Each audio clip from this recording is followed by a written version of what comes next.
is they can interpret it different towards you.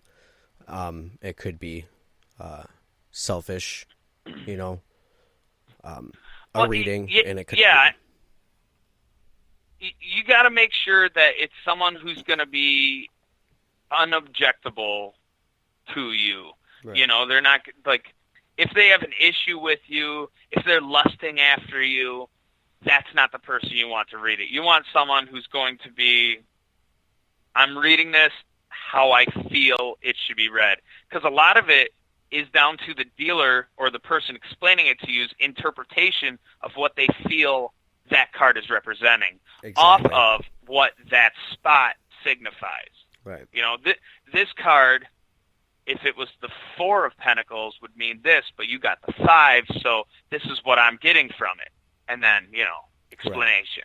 Right. All depending on what kind of spread, you know, what you're looking for. Here's the answer I'm trying to find. Mm-hmm. Okay, then we need this. They lay it out, you know. Again, if tarot readings is not, what the... Go ahead. Yeah, it's not, well, I was just going to quick say, it's not like a binary yes-no. It's not a real easy way to straight up explain it to somebody. What is tarot? Well, let's sit down and I'll show you is really the easiest way to do it. Right. What are you looking for? Let's flip it up. Let's see what it means. You know, stuff like that. But if someone's just like, what generally does it mean? The basic way is to say it will explain the past, like where you're coming from, where you are, hardships, good things at the moment, and could tell you what to fix, could tell you what to knock out of the way, could tell you where to go. You know, you need to cut ties with this person. You know, how what is it saying about this scenario? You know, it's very broad, and that's why a lot of people go to it, because it has the ability to answer a very broad range. And then once you do one, you could do another one. Okay, now I get that, but what do I do now? Mm-hmm. You know, and then you could do, you know, a future reading. You know, do a now reading, and then do a, well, this is how to change it type reading. And that brings me back to the I Ching or the Yai Jung Book of Changes, because there's the two. If you get a 6 or a 9, it turns it into a changing line. So if it was a regular solid line, it would turn into a broken line. And that the first one you get is the now reading, and the second one, if it changes, is the future reading. So you would read 2 different hexagrams, which you're saying is like there's a now reading and a future reading. Yes. I wanted to, because we're kind of getting low on time, get into crystals a little bit. Oh, that was fast. Yeah, and all I really know about crystals is like that. I was told that the tiger eye, when my stepmom died, that it would kind of keep away bad juju and bad spirits. Is that, you know, semi-true? Give me a little rundown on crystals, because I know you wanted to talk about it. Well, off of like tiger's eye for general, it is a protection stone, along with I want to say it right.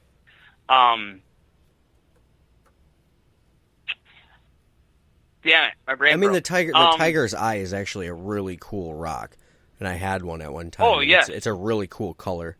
I can't tell you what color it is, but it is a really cool color.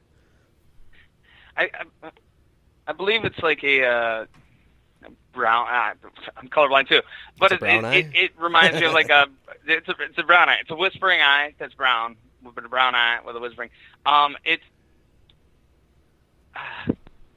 man, my brain just failed me real quick there. It basically can, you know, ward off, you know, evil entities, stuff like that, protect you from. Not saying my stepmom was evil, it's a but. Yeah, exactly. But, you know, vengeful. You know, people believe in vengeful spirits. If something was left. Well, the whole situation unknown in which or it whatever. was is what worried me and got me scared. So. Mm-hmm. And we won't dive into that.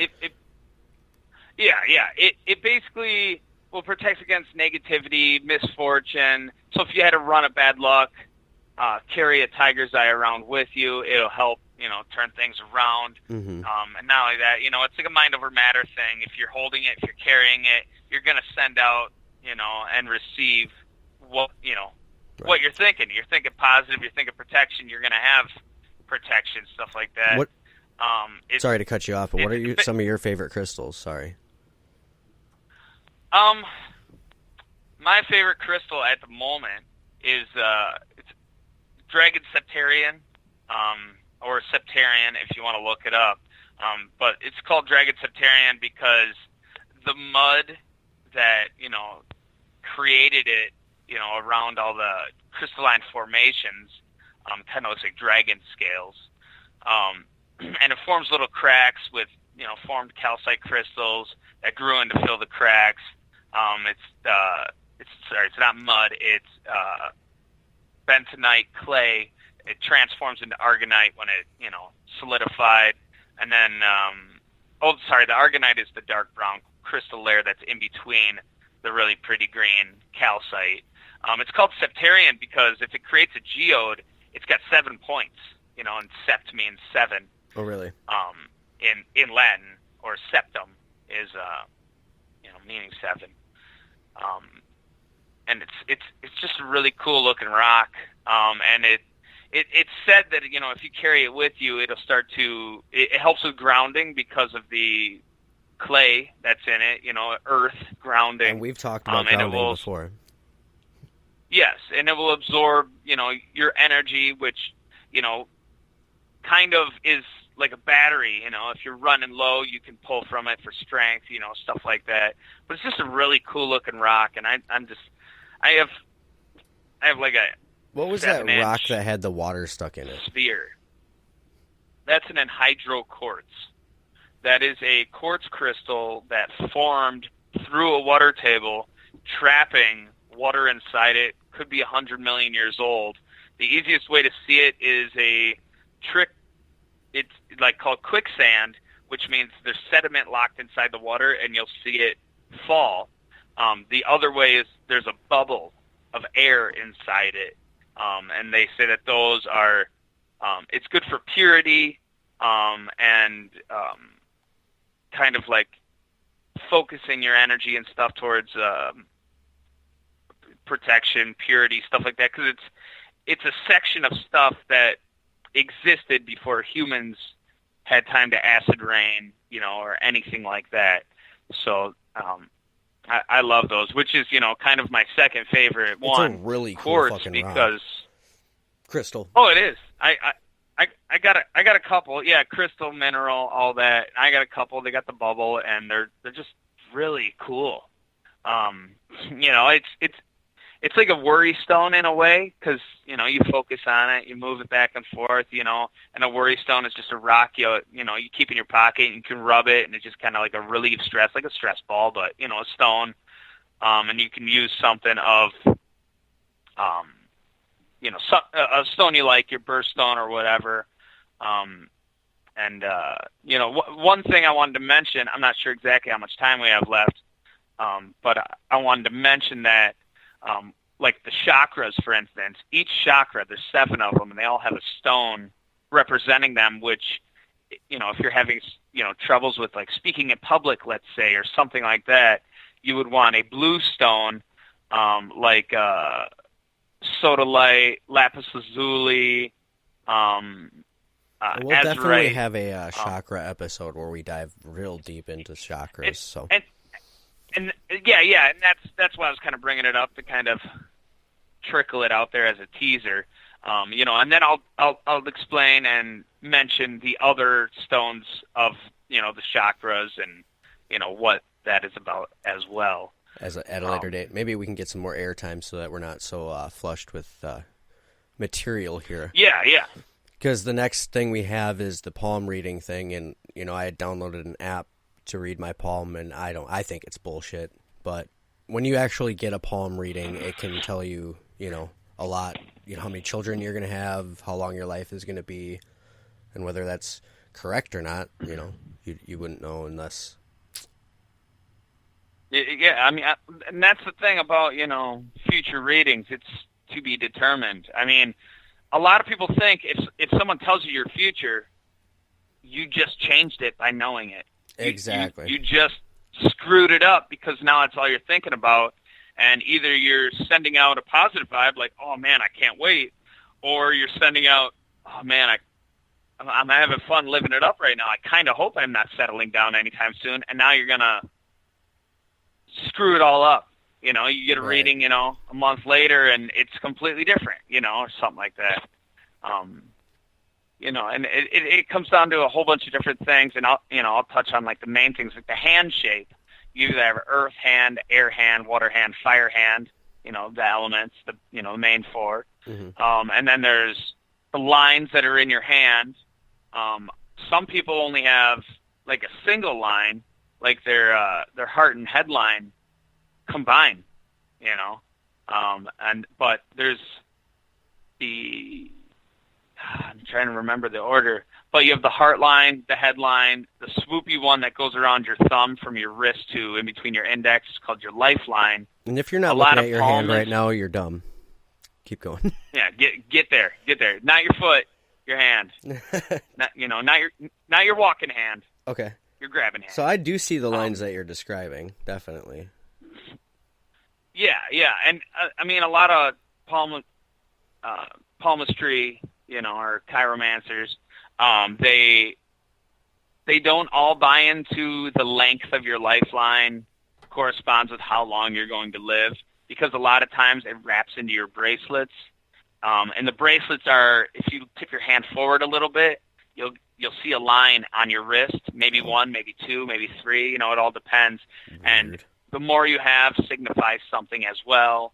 And then there's little symbols in the tiny cracks in your hand, like if you have a star, if you have 3 lines or, you know, multiple lines underneath your pinky, that means something. If you have a swoopy in between your index and your index and middle that goes over to your, in between your pinky and your ring finger, that's called the girdle of Venus. That means something.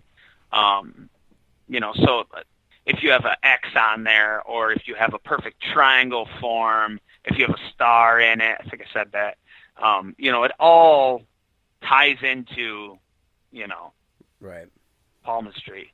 And it's really cool. Like, the more you do it, you're going to be on your hand, you're going to be reading, you're going to be on your hand, you're going to be reading, you're just going to be like, and you know, oh my God, try out that it app. It is, you know, stuff. Lord B, try out one of those apps. I don't care, just pick one, and, you know. I've looked at some, and